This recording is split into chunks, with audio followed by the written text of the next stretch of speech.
les temps de travail étaient courts, mais je crois que les ateliers ont bien travaillé, et ce serait un petit peu, l'idée c'est de mieux rendre visible ce qui pourrait être fait, pour que, éventuellement, lors des prochaines réunions qui vont se passer à la région, on puisse reprendre ces propositions et voir vraiment dans l'opérationnalité comment elles pourraient être conduites à partir de la rentrée prochaine.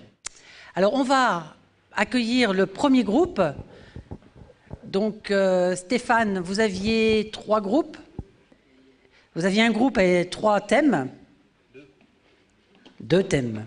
Mais je vois qu'il y a 3 feuilles. Si tu peux monter, Stéphane.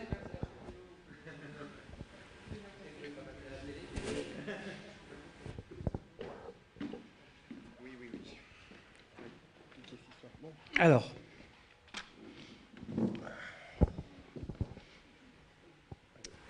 J'ai mis le micro en marche. Ah bon 1, 2. Voilà. Alors, bilan d'atelier. Quels sont les thèmes que vous avez, qui ont été retenus? Est-ce qu'ils ont été retenus? Et un peu, est-ce que tu peux nous faire un peu une... Alors, on va commencer par le premier. Alors, on avait une question générique autour de cet atelier qui était comment construire du bien numérique commun. Et suite aux travaux qui avaient été menés le 7 février, oui, je vais parler plus fort, vous inquiétez pas. Suite à ce qui avait été produit le 7 février, étaient ressortis 2 projets potentiels ou 2 pistes de travail, une sur les musiques sans frontières et une autre sur la mémoire du territoire. Donc, suivant la méthodologie de projet, d'animation d'atelier qui a été proposée, on a commencé à travailler et s'est rendu compte qu'aucune piste n'avait été explorée autour de la musique sans frontières. Tout le travail, toute l'attention a été portée plutôt sur la mémoire du territoire. Donc en définitive, on a travaillé que sur une seule thématique, qui est celle de la mémoire du territoire. Alors à la fois sur le fait qu'il y avait des acteurs autour de la table qui investissaient déjà cette thématique-là, qui avaient déjà des projets en cours ou qui avaient déjà mené des projets dans le passé et qui évidemment se projetaient dans l'avenir sur cette thématique-là. D'accord. Je peux continuer. Sur mémoire du territoire, alors à la fois il y avait une entrée cartographique, notamment ce qui était exploré autour de Pertuis, en disant comment on peut, à travers une carte de Pertuis, pouvoir visualiser et avoir des informations sur notamment les services publics, mais à la fois aussi la mémoire sur, par exemple ce que disait Claudine, autour d'un travail photo qui pourrait être fait, les photos il y a 30 ans, les photos aujourd'hui et dans 30 ans. Donc ça peut être sur ce travail, la mémoire vive. Ça peut être donc sur une entrée cartographique, ça peut être donc sur du témoignage, et avec pas mal de questionnements autour de, à un moment donné, on travaille sur de la collecte de mémoire, mais comment ça s'est mis en dynamique, comment c'est renseigné en permanence, comment les gens accèdent à des outils pour pouvoir renseigner, etc. etc. Alors, 3, et là je pense qu'il faudra que j'ai le soutien de celui qui se cache là-bas, Emmanuel. À un moment, je pense qu'il faudra non, il n'y a pas assez de micro. Mais il y a peut-être des moments où il faudra que tu interviennes en complément. Tu as prévu, merci. On a fait, donc, il y a eu 3 pistes de travail qui ont été explorées. Une partie sur un nom de projet, donc une piste qui s'appelle Libérons les données, Open Data, sur un réseau de production et de diffusion de data rendu visible. Donc, en gros, c'était de se dire, ok, il y a des collectivités notamment qui sont impliquées, qui commencent à être impliquées. Certaines ont des données, mais qu'elles ne veulent pas forcément politiquement diffuser. On le voit notamment sur Pertuis. Et on se dit que finalement, pour que ça fonctionne, il va falloir que les collectivités s'y mettent, et qu'elles s'y mettent sérieusement, même si notre ami de Brest nous disait que de toute façon c'était inéluctable, à terme, il y aurait forcément une libération de la donnée collective. Que les élus se mobilisent, mais que pour ça aussi ils soient informés, ce qui était loin d'être le cas, que les associations forcément se mobilisent, et pourquoi pas même jusqu'au secteur économique, le secteur privé aussi, qui lui aussi a de la donnée. C'est peut-être pas de la donnée publique au sens service public du terme, mais finalement c'est la donnée qui peut être utilisée par le public.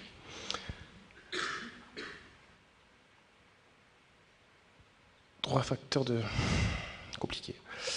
3 facteurs de succès. Un endroit pour rendre visibles les données et un cadre méthodologique associatif et collectivité. Manuel. Voilà. Non, je pense qu'il va falloir que tu viennes, ça sera beaucoup plus simple. Voilà, en fait, on a modifié la méthodologie de travail. On s'est aperçu qu'en fait, elle était difficilement applicable au cadre de travail que nous avions. Voilà. Du coup, on a réanimé les choses différemment. Si, oui. 1, 2. Oui. Voilà. Donc, c'était de se dire comment les ERIC peuvent avoir accès à terme à ces informations-là, comment ces informations-là pourraient être personnalisées pour leur lieu. En gros, c'est de se dire, pourquoi pas à terme sur la future plateforme des ERIC, qui pourrait donc bénéficier de ces données ouvertes.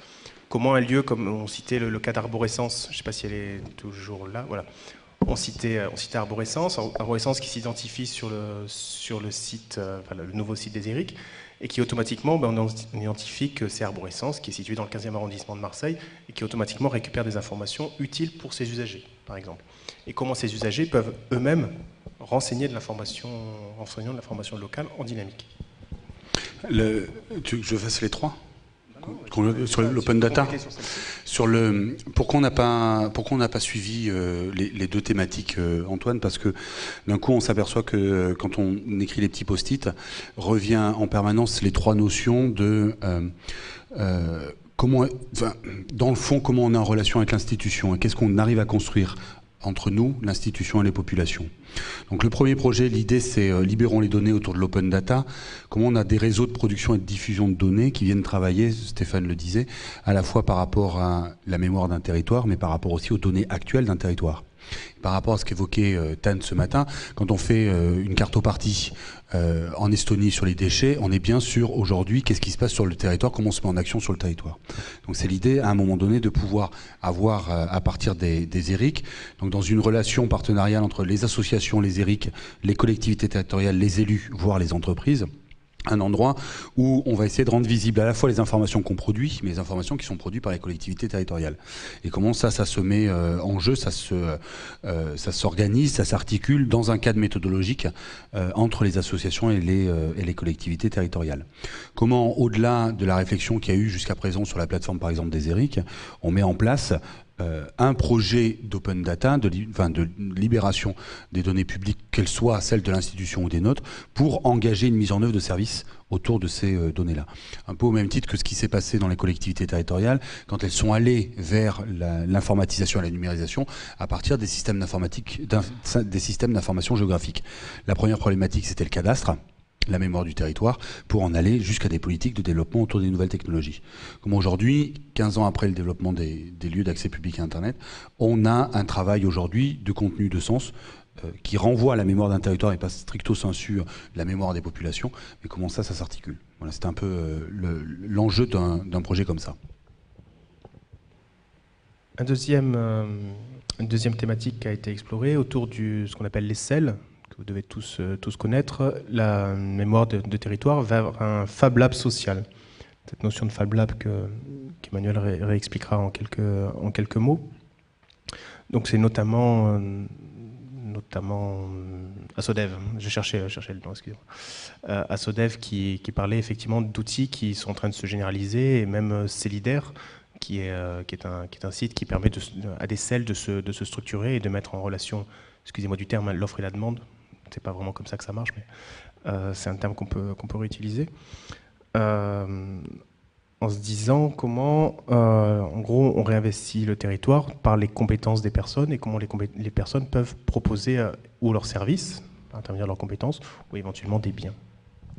C'est l'idée, alors la remarque était assez juste, on va éliminer les termes anglais de notre discussion, donc comment un ERIC peut être aujourd'hui un laboratoire d'innovation sociale.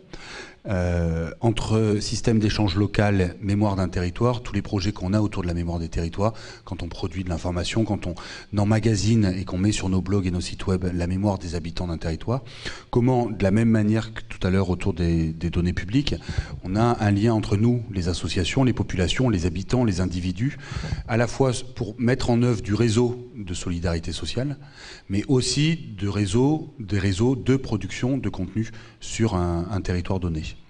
Où là, ce qui rentre en jeu comme facteur de succès, c'est à la fois autour de nos lieux, de nos différents équipements, qu'on soit des lieux de rencontre et d'animation, qui puissent engager et travailler sur ce qu'on évoquait ce matin dans les discussions, des logiques de lien fort autour de la confiance et de la manière dont on se connaît les uns et les autres. On a toujours essayé, dans l'idée de la mémoire du territoire, d'associer les deux notions, c'est-à-dire comment on est et on habite un territoire actuellement, et qu'est-ce que c'est que ce territoire-là. Donc comment est-ce qu'on y habite mieux en connaissant ce territoire-là. Avec un autre facteur de succès, c'est comment chacun vient donner du temps, ou donne du temps pour les autres, que ce soit pour les projets, autour de compétences qu'on va partager, autour de compétences qu'on va développer.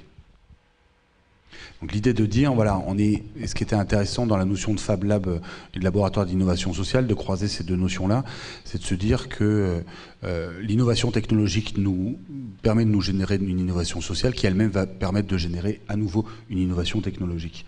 Donc c'est un peu le lien entre l'idée d'un travail autour des données publiques aujourd'hui. Si on peut les développer à partir de laboratoires d'innovation sociale, on aura vraiment une effectivité de ce lien entre innovation sociale et innovation technologique. Et que c'est bien un des endroits où les ERIC peuvent assez fondamentalement se positionner. Ça reste des projets quand même très coopérants. C'est-à-dire que derrière, ça demande forcément... Ça ne peut pas être géré sans avoir derrière une forte dynamique de concertation et de collaboration.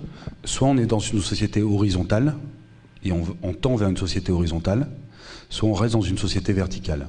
Non, donc oui. Dans ce cadre-là, oui, forcément, l'ensemble des projets sont forcément coopératifs. Ça veut dire qu'il faut renforcer les outils de cohésion, notamment entre les ERIC, que ça devient déterminant. Je veux dire, la faisabilité de ça, c'est sous-entendu. C'est pas tant les outils que les méthodes ou les méthodes, enjeux ou la culture de la coopération aujourd'hui.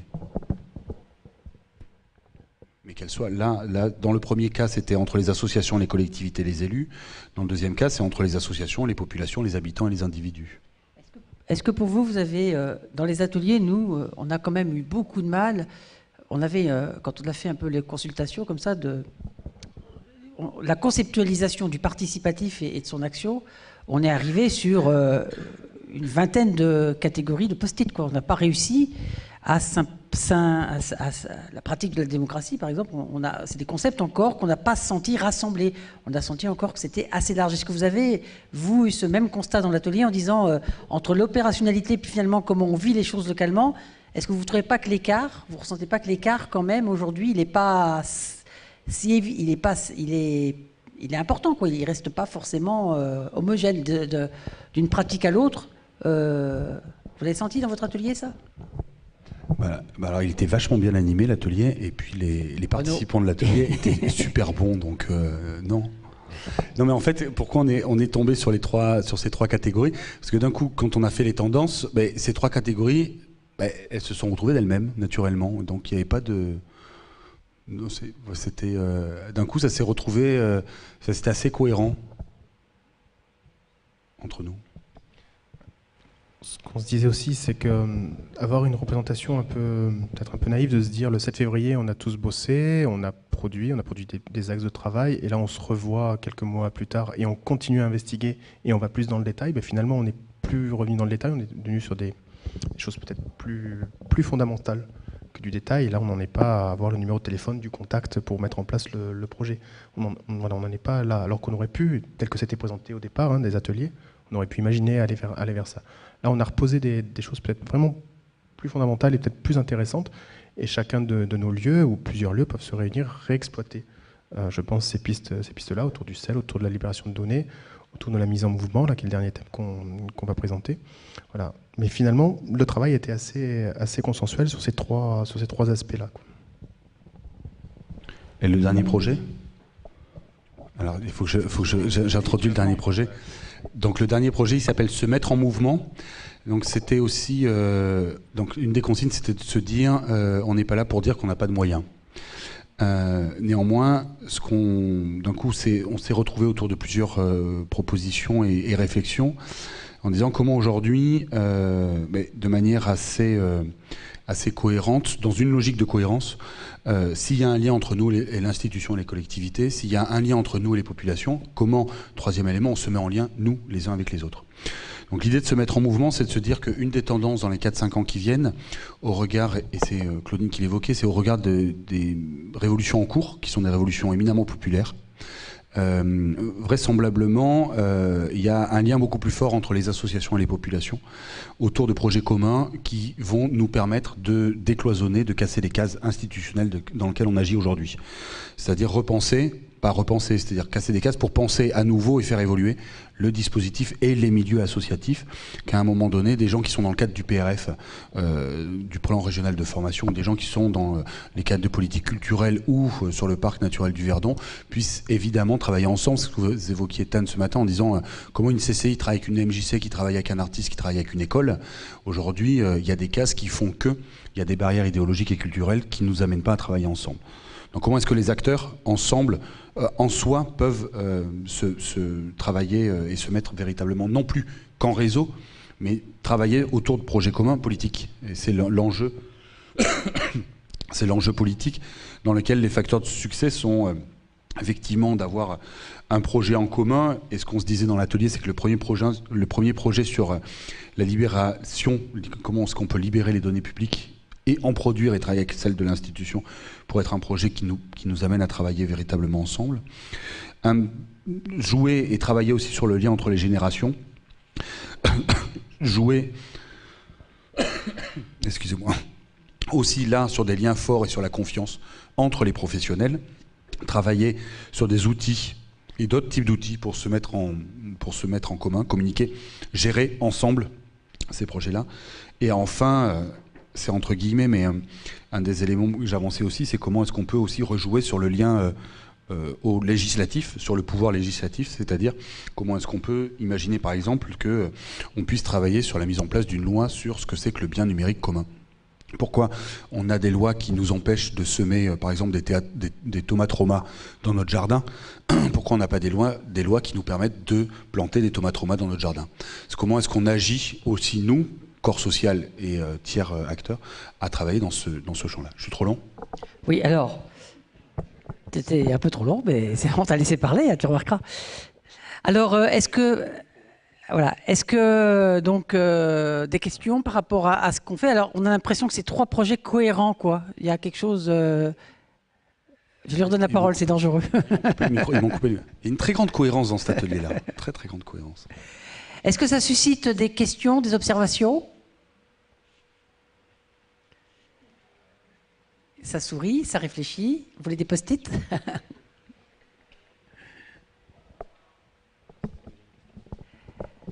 Deuxième, ça va? C'est bon pour vous? Voilà, on peut les applaudir, merci. Alors, deuxième atelier. Renaud, si tu peux venir avec Jézabel et... Deuxième rapporteur, c'était Audrey. Voilà. Alors, simplement, Renaud, c'est que j'avais une question à te poser avant qu'il restitue, parce qu'on a gagné un peu de temps maintenant.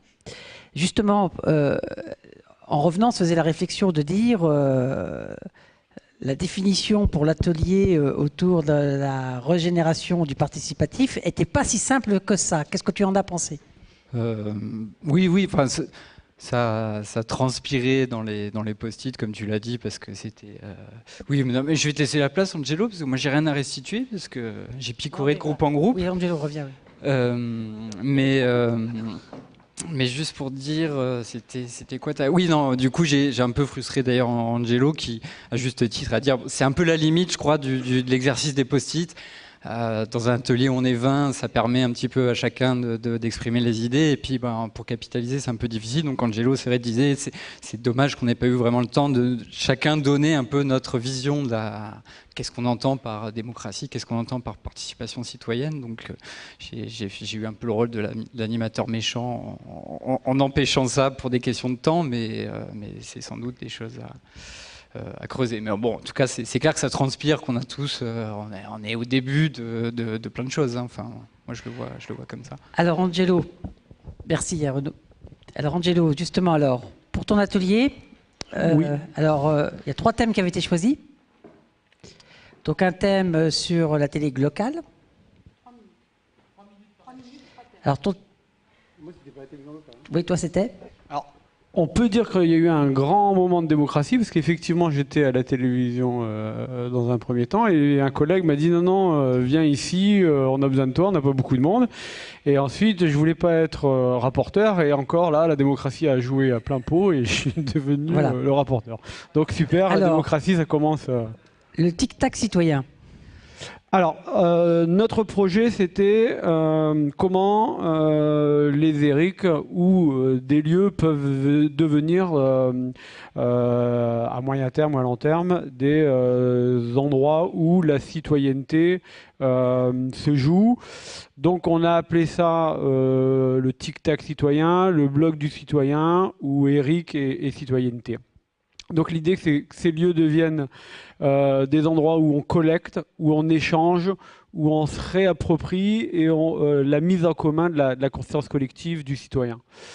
Pour essayer de donner un peu plus d'exemples, c'est les outils TIC peuvent permettre rapidement de consulter ou de donner des avis, des impressions sur des faits ou des sentiments qu'on vit au quotidien au sein de son quartier ou de sa cité, sans avoir à répondre à des questionnaires qui font 15 pages ou sans se découvrir peut-être individuellement dans des débats publics. Et du coup, c'est l'outil, on l'a bien vu avec Facebook sur les révolutions du printemps, là, peut rapidement faire prendre conscience ou prendre position. Donc on a gardé, on a essayé de tirer le projet dans cette mouvance. Exemple d'usage, ça serait un mur d'expression, des témoignages, de propositions, des indignations sur sa vie quotidienne, à l'échelle locale ou même nationale, qui permet de dégager des débats, des thèmes, des interrogations, des questions. Et l'équipe, et ça va être important dans la suite du projet, va devoir jouer le rôle de modérateur, dégager des problématiques qui vont pouvoir, soit dans un forum, soit dans un blog ou sur un site, être élargi à la communauté, aux administrés, pour qu'il y ait un débat, des propositions qui pourraient être soit remontées auprès des élus ou soit auprès d'institutions. Quel partenaire ? Donc on a dit une équipe qualifiée, parce que l'ensemble de ce travail-là va devoir s'appuyer sur de l'image, donc certainement sur de la télévision participative, ou en tout cas du reportage citoyen, pour que à la fois les gens qui prennent les images soit des citoyens lambda et soit proches des publics, pour tirer une information de première catégorie ou du premier degré, quoi. Les 3 facteurs de succès. Alors, on a dit donc reportage fabriqué par les citoyens, encadré par une équipe qualifiée. Recherche avec les personnes sur l'historique, un travail pédagogique, un travail didactique, pour pas qu'on ait des reportages sans une déclinaison de conscience politique ou de travail sur qu'est-ce que c'est qu'une démocratie ou une institution. Et on a mis en dernier point portage politique, facteur du succès, peut-être habiter Brest ou la région Bretagne, point de suspension. Ok, question. Eh bien, on va passer au rapport suivant. Le projet est adopté. Alors, moi aussi, j'étais la volontaire désignée d'office, avec un groupe assez actif et bavard. Donc, j'espère que la restitution sera assez fidèle. Donc, le projet, c'était une télévision participative, une télévision locale qui ne se veut pas glauque. Alors, En termes de description, c'est une télévision qui s'appuie sur le local pour parler du global, donc sur des sujets et des problématiques qui touchent tout le monde et qui doivent faire sens à tout le monde et qui seraient traités par des associations ou des quartiers de proximité. Un exemple d'usage, alors on a eu plein d'idées, alors c'est un peu compliqué de tout synthétiser. On a eu l'idée d'une télévision avec une entrée territoriale qui serait un peu une télévision gigogne, où chaque production serait faite au niveau des quartiers, qui par le biais d'un concours remonterait à l'échelon ville, puis département et région, pour faire en sorte que les productions sélectionnées par biais d'un concours ou par le vote des internautes permettent d'être diffusées sur Internet. Donc voilà, ce sont des sujets, donc une diffusion de sujets thématiques, donc l'eau, l'environnement, des sujets globaux, ou des sujets territoriaux de proximité avec des acteurs, le boucher de son coin ou la crèche municipale ou je ne sais quoi encore. Ce qui était étonnant, c'est le nombre de procédés qui arrivaient à se faire finalement en quelques minutes, quoi. Oui. De création en s'imaginant. Quel partenariat? Alors les partenaires, on a imaginé un partenariat public-privé, rien de trop innovant, mais bon, l'idée c'était pas seulement pour des questions budgétaires, mais aussi pour des questions de ligne éditoriale. Public en impliquant fortement les territoires. On a notamment pensé au conseil de développement en disant voilà, si les conseils de développement, les pays étaient impliqués dans ces projets-là, ce seraient des reportages et des diffusions qui auraient du sens pour le territoire. Et privé, bon, pour garder son indépendance. Un partenariat entre professionnels et amateurs pour faire en sorte que les productions soient de qualité, faire en sorte que des journalistes, des seniors s'impliquent auprès des jeunes générations comme tuteurs ou comme apprenants pour faire des productions de qualité. Et puis des modes de financement qui feraient appel à de la publicité équitable, éthique. Les 3 facteurs de succès, donc on a pensé...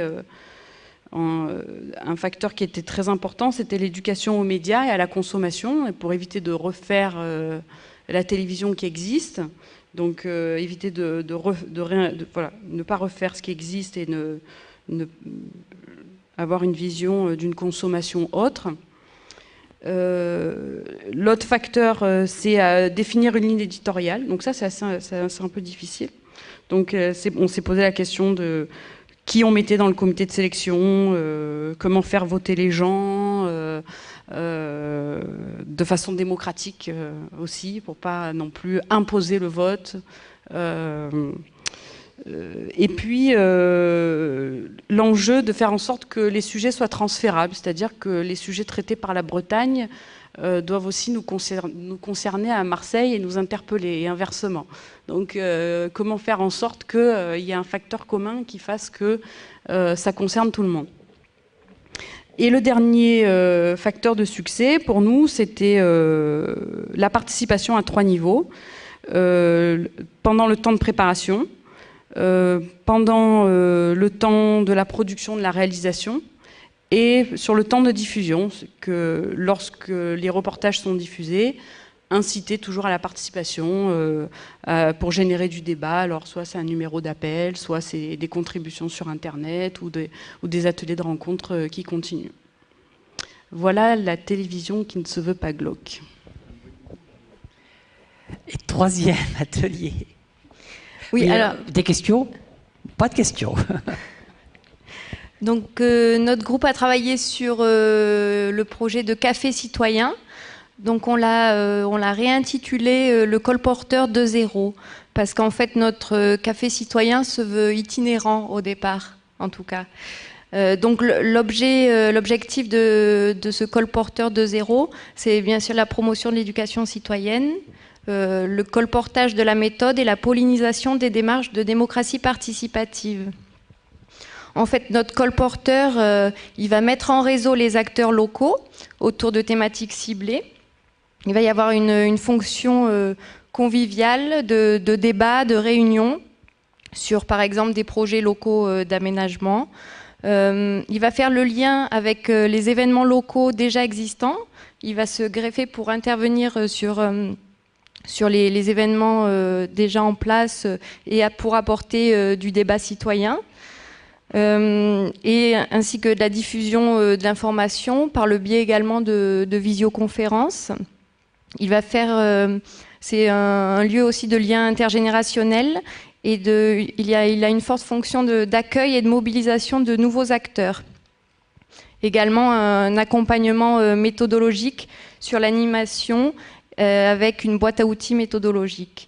Donc notre exemple d'itinérance, donc c'est Monsieur R qui se rend à l'ERIC et qui vient voir l'animateur de l'ERIC car il voudrait organiser une réunion dans son quartier pour consulter les habitants et les élus sur un projet d'aménagement pour un jardin potager sur le terrain vague d'à côté.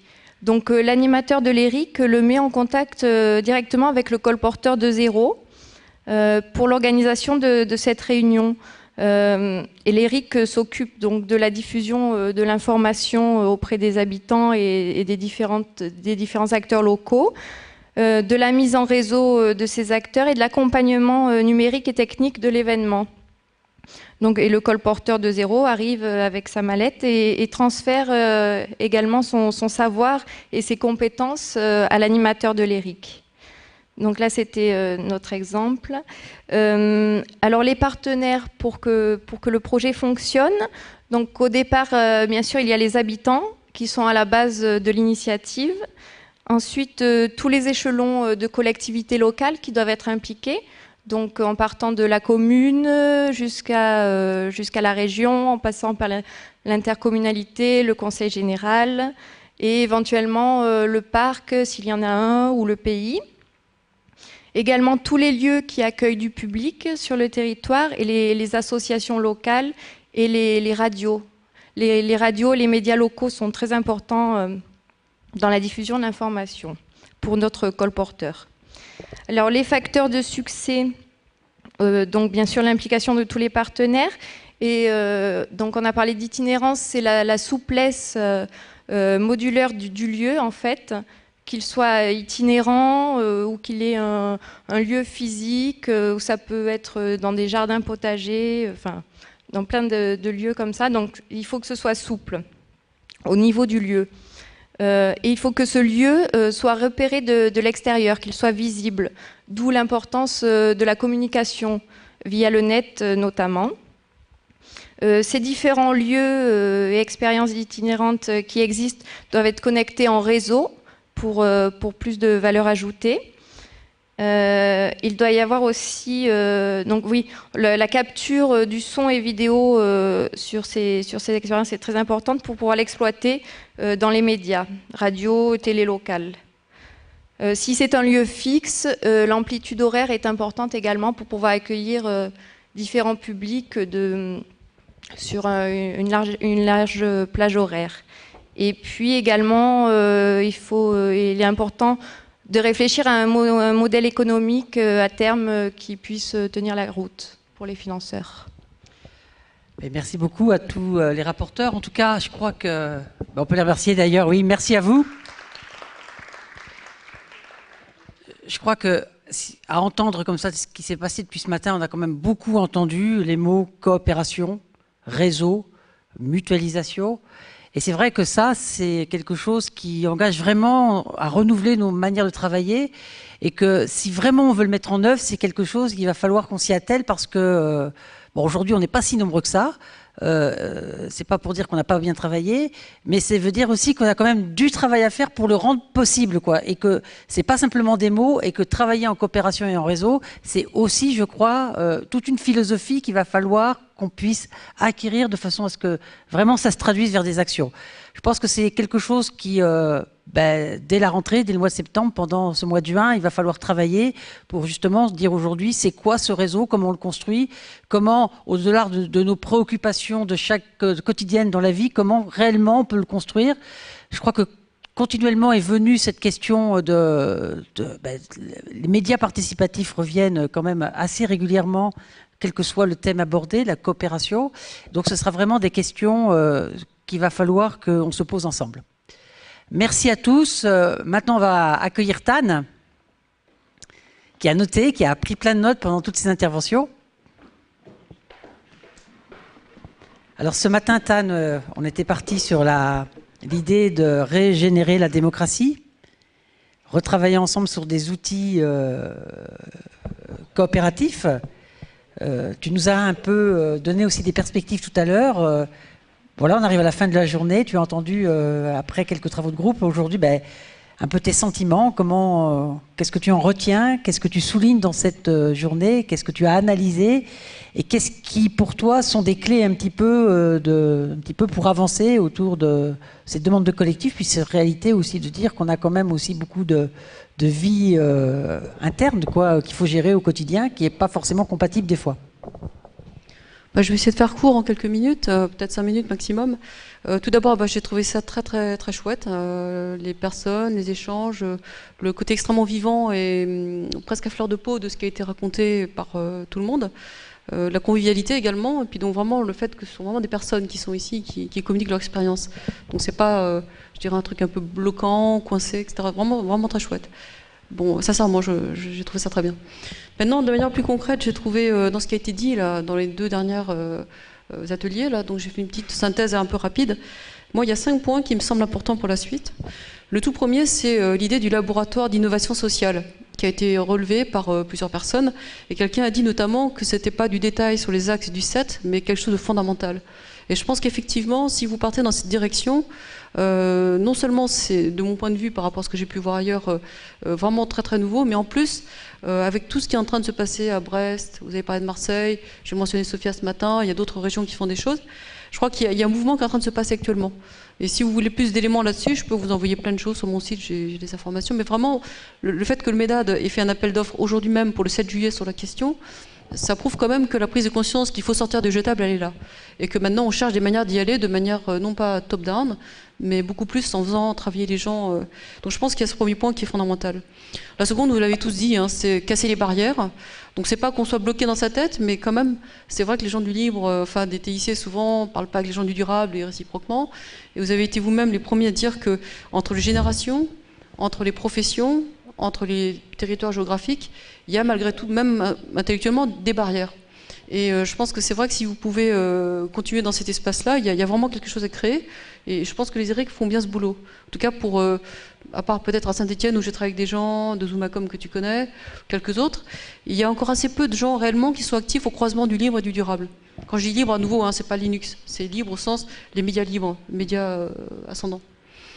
Troisième point, c'est la confiance. Vous l'avez dit, ce mot-là, vous l'avez dit également.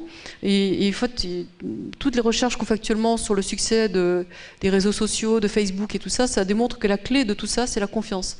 C'est ce qui fait dire à certains chercheurs que demain, ce qui va balayer Google, ce sera Facebook, à cause de la confiance qui sous-tend les réseaux sociaux. C'est également la même chose qui fonctionne sur eBay. C'est les points qui font que les gens vont faire des transactions entre étrangers. Comment est-ce que ça se fait qu'on arrive à acheter un canapé à quelqu'un qu'on ne connaît pas? Donc toute cette notion de la confiance, c'est vraiment essentiel et c'est un vrai business model. Le quatrième point, c'est le durable. Ça, je suis vraiment contente de l'avoir entendu. Je pense plusieurs fois au déjeuner, ce matin, tout à l'heure, là, on en parle à table. L'idée que le durable, ça peut être un objet art qui peut faire converger tout le monde. Parce qu'en fait, tout le monde comprend qu'on a un problème, qu'il y a un problème de planète, qu'il y a un problème de limite, qu'il y a un problème de jetable, et personne n'a les clés. Donc on sait bien qu'individuellement, on n'y arrivera pas. Et en même temps, on sait que c'est compliqué, donc personne n'a les réponses, et on gagne tous à collaborer quand c'est compliqué. En gros, quand c'est simple, on peut faire tout seul, mais quand c'est compliqué, c'est bien de se mettre ensemble. Du coup, je pense que c'est vraiment l'idée d'utiliser le durable comme objet qui peut être un point d'entrée auprès des populations, notamment les plus fragiles, et ensuite de prendre les médias libres comme un moyen de diffusion pour faire tâche d'huile, pour faire que 1 touche 350, puis ainsi de suite. Et toujours le modèle de l'école mutuelle, le prof qui enseigne à 30, puis 30, puis 30, et ça fait 1000 après. Le dernier point, c'est un point qui m'avait été mentionné par mon ami sociologue, anthropologue qui a bossé avec les Aborigènes d'Australie, sur la notion des biens communs. Je vous livre comme ça en vous écoutant. Elle m'a dit, tu sais qu'en fait, quand on regarde le phénomène d'interprétation, les Aborigènes n'ont pas de machine. Donc quand ils se transmettent du savoir, ils dansent, ils chantent, ils interprètent un conte. Ils se transmettent du savoir par la danse ou par la personne qui va jouer le morceau. Et quand vous faites du média libre avec la télé, c'est pareil, vous interprétez quelque chose, la personne raconte, vous prenez ça et vous le mettez en ligne. Et elle m'a dit, mais tu sais, on peut breveter un logiciel ou un produit, mais on ne peut pas breveter la narration. Quand tu narres une histoire, quand tu la racontes, on ne peut pas te la voler parce que c'est toi qui es à l'écran. Donc voilà, et ça c'est un point très important, et pour aller dans ce sens-là, c'est vraiment une notion d'échapper au brevet. Alors j'ai une belle histoire là-dessus. Une chercheuse qui est à l'INRA en Bretagne, on bosse depuis une dizaine d'années sur l'empreinte alimentaire là-bas, et on s'est heurté, comme tout le monde, au brevet sur les graines. Vous connaissez l'histoire de Cocopelli qui s'est fait coincer sur l'INPI, etc. Ben, elle a contourné tout bêtement, elle a fait une asso, tout bêtement. Elle a mis ça dans un protocole d'expérimentation avec l'INRA, et elle a ressorti des centaines de graines, 450 aujourd'hui, des graines anciennes, sur le blé, l'orge, etc. Donc plein d'espèces qui étaient en train de disparaître. Et ce qu'elle a fait, c'est qu'elle les a mis en protocole d'expérimentation avec des paysans, et ce qu'elle a breveté, c'est l'expérimentation. Du coup, elle a créé une asso, toutes les graines qui ont été mises en place et testées dans les champs appartiennent à ces personnes qui se les passent entre eux, il n'y a pas d'échange commercial. Du coup, elle ne peut pas être attaquée par l'INPI, parce que ce n'est pas un catalogue. Donc l'astuce toute bête pour contourner les droits communs, enfin le problème des droits, elle a créé une asso et tous les paysans qui adhèrent pour 5 ou 10 € ont accès à tout le patrimoine génétique de l'asso. Ensuite, chaque année, donc, elle remet, chaque paysan met 10 mètres carrés en expérimentation, ça fait plein de graines pour tout le monde, et en faisant comme ça, vous avez l'ensemble du système de graines qui est utilisé, maintenu, et en plus amélioré, parce que avec son protocole expérimental, elle arrive à avoir des rendements différents selon les conditions climatiques, etc., elle le documente, et ça permet comme ça d'avoir non seulement des graines, mais les capacités autour, c'est-à-dire les savoir-faire des paysans qui sont valorisés, le tout est au collectif. Et son truc a tellement bien marché qu'elle vient de gagner un projet européen, donc c'est une bonne nouvelle, pour 6 millions d'euros. Donc là, maintenant, elle est en train de le faire dans le monde entier, sauf en France. Parce qu'en France, évidemment, les gens n'ont pas compris encore le... Enfin, je dis ça, mais c'est pas vrai. En France, il y a déjà une cinquantaine de maisons des semences qui ont été créées. Donc voilà, moi je me dis, si ça marche dans le domaine des logiciels agroalimentaires, parce que c'est ça une graine, c'est un logiciel, c'est un code source d'une plante. Bah, on l'a vu, pour le logiciel libre, on arrive à le faire avec les Linux, les Firefox, etc. Pourquoi pas demain le faire avec, cette fois-ci, des codes sources d'objets du quotidien, avec la narration par les gens qu'on s'approprie. Et ensuite, on a tous ce protocole de télévision, etc. En plus, tu m'as dit que vous êtes passé au CSA, tout ça. Donc, je pense qu'il y a moyen de hacker ce truc-là aussi, quoi. Voilà, donc ça, c'est vraiment un message très porteur d'espoir. Je pense que la démonstration qu'a fait Véronique Chable, je la vois le 22 juin à Paris. Là, on va présenter les travaux au niveau national. Et ça prouve que, là, juste avec un collectif, aujourd'hui, elle a 250 paysans. Elle a fait le jointage, la soudure avec l'institution. Et aujourd'hui, l'astuce, là, elle a contourné le problème des droits communs, enfin des droits, des brevets. Donc voilà. Donc ma conclusion, en tout cas, c'est merci pour tout ça. Je trouve ça génial. Et vraiment, cette idée de ce que nous, on appelle, nous, des animateurs de flux. Un nouveau métier, c'est-à-dire non plus être dans la propriété d'un bien, mais se placer dans l'animation, la circulation. Et on retombe sur cette histoire que l'écologie des idées, bah, c'est le libre, ou le média libre. Et l'écologie de la matière, bah, c'est le durable. Donc on est bien dans une histoire de circulation, et le rôle au milieu de ça du passeur, c'est d'accélérer cette circulation fluide. Donc animateur de flux, régulateur de flux, ingénierie de flux en fait. Voilà. Donc en tout cas, merci. Merci beaucoup, Tan.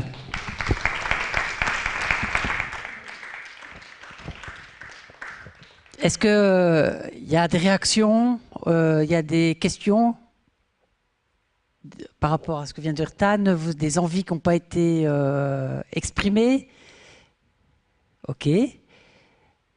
Yves, si tu... merci à tous d'être venus. Voilà. Moi, c'était pour vous remercier. Notamment à ceux qui sont venus un peu loin quand même, puisqu'on a eu quand même des gens qui sont venus de Brest, de Paris, et même en région, il y a des gens qui viennent de Puget-Théniers. Donc c'est un chemin qui est assez long, ou même des Alpes. Donc je leur fais un petit coucou, parce que c'est pour se rencontrer, c'est quand même toujours un effort qu'il faut faire pour pouvoir partager. Donc moi, je suis assez content de cette journée parce que c'est la première qu'Arsenic organise, alors bien sûr avec quelques imperfections, mais néanmoins sur la qualité des travaux, je suis assez content de ce que tu disais tout à l'heure, Tan. C'est à la fois sur l'échange et à la fois sur les contenus. Bon, j'ai pas vu trop de personnes dormir, et c'est pas toujours le cas. Et Je remercie particulièrement Tan d'avoir mis un peu de perspective et de théorisation sur nos pratiques et nos désirs, enfin, en quelque sorte. C'est-à-dire que ça nous permet d'avoir un peu de repartir un peu regonflé pour avoir quelques idées encore et du grain à moudre.